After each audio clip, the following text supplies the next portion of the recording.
Welcome to the video for 20.1. I'm going to split that into 3 videos because it's a bit of a longer explanation. So the first one, we're going to look at electrode potentials.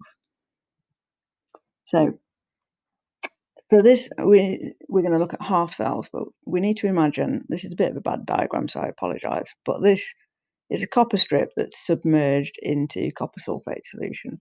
So if we do have this copper strip submerged into copper 2+ solution, you have an equilibrium set up. Sorry, I need to get my pen working. So the equilibrium that sets up is the copper loses electrons to be copper 2+ 2 electrons. So you've got this copper here is going to lose electrons and become copper 2+, but at the same time, some of those copper 2+ ions are going to pick up those electrons and turn into copper. So you've got a continual equilibrium between the copper metal here and the copper 2+ ions in solution. So if we look at the different types of half cell, so because we've got this equilibrium set up, if we can connect 2 of these half cells together, then there'll be a potential difference between them, and electrons will flow from one to the other. So they'll flow from the most reactive to the least reactive. So the first type of half cell is like we've just described, where you've got this copper rod submerged into a solution. So this copper sulfate is going to be split up into copper 2+ ions and SO4 2- ions. You've also got the H+ and the OH-, of course, from the water. So you're going to have this equilibrium here. So that should really be not one of those arrows, but a reversible arrow. So you've got this equilibrium set up between the copper 2+ and the copper. And then likewise for this one, so it's the same sort of thing, but it's zinc. So I've got a zinc electrode, and then I've got this zinc here, which is going to be zinc 2+ and SO4 2- ions in solution. So each of these is a half cell. So you've got the copper half cell and you've got the zinc half cell. And if you connect those two cells together, then you'll get a potential difference between them because you've got different reactivities of the zinc and the copper. So the first type of half cell is like this, where you've just got a metal electrode made of a metal, and then the electrolyte is going to be a solution of the ions of that metal. So the second type of half cell you can have is you can have a gas in contact with solutions of the ions. Now, obviously, the gas can't conduct electricity, so if it's a gas, you always have a platinum wire, so that's our electrode. And in this case, this is a hydrogen one. You have the hydrogen gas being pumped into here. You've then got the platinum wire, which is our electrode, and that goes into the solution, and then that solution would be, so in the case of hydrogen, it would be a solution of hydrogen ions, so it would be an acid. And the last sort of cell that you can have is you can have a half cell where you've got solutions of ions in different oxidation states. So, for example, here we've got FeCl2, which is our Fe2+, and you've got FeCl3, which is our Fe3+, and there's going to be an equilibrium set up between those two with the electrons on the side of the Fe3+. And we can't, for these, have even though we've got iron, so if you had an iron electrode, you'd have a competing equilibria of the Fe going to give Fe2+ and 2 electrons, and you don't want that. You don't want that because it would be a competing equilibria.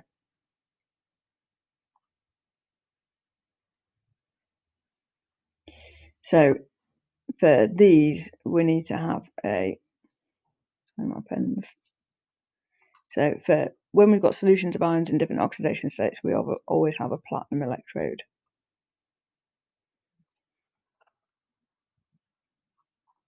So the factors that affect the cell potential of these half cells is the concentration of the ions, the pressure of any gases if they're involved, and the temperature.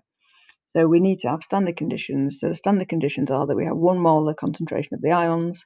We have, for any gases, we have 1 atmospheric pressure, and the temperature is 298 Kelvin.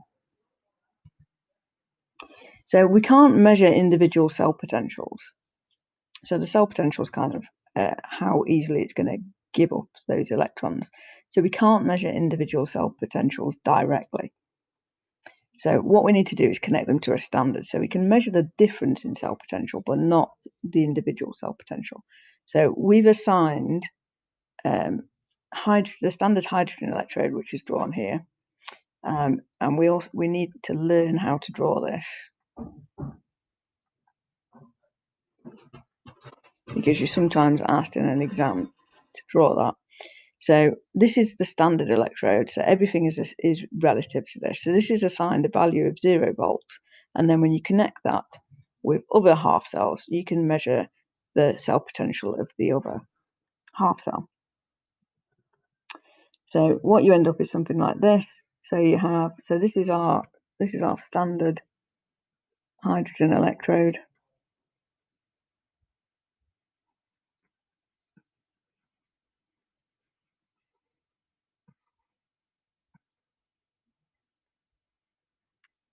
Sorry, my pen doesn't seem to be working very well. So that's a standard hydrogen electrode.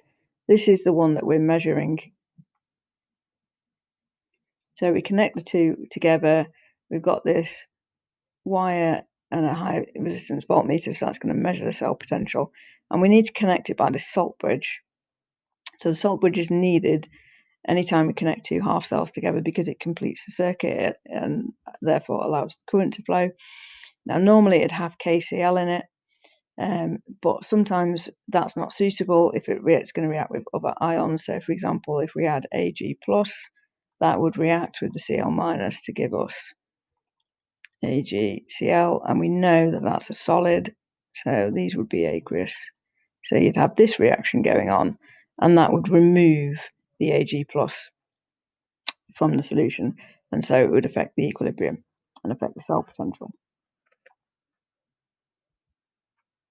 So if we put two half cells in combination, then the electrons are going to flow from the most reactive to the least reactive metal. So here we've got a zinc half cell and we've got a copper half cell, and zinc is more reactive.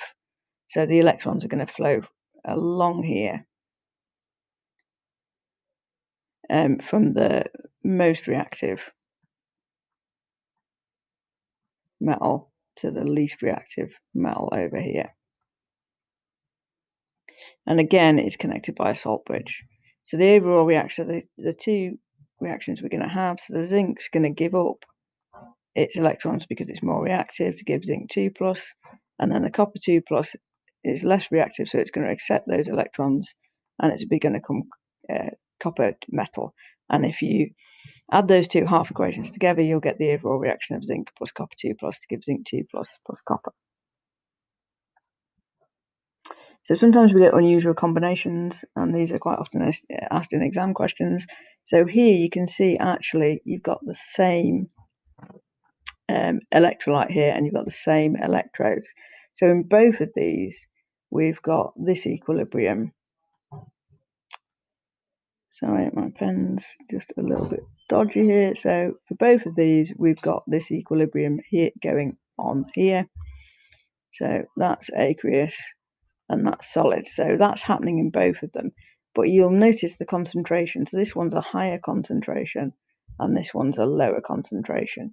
So we know that affects the position of equilibrium. So for this one here, the position of equilibrium, because you've got a higher concentration of this, that's going to push the equilibrium to the right-hand side for the higher concentration, and for the lower one here, this, because you've got a lower concentration of this, the equilibrium will push over this side. So that's going to be more like that. And on this one, it's going to be more like that. So what that means is that this one's going to generate the electrons and this one's going to accept the electrons. So the electrons will go around this way. Although eventually the concentrations will even out and then you won't get any more flow of electricity. Okay, thank you for listening. See you next time.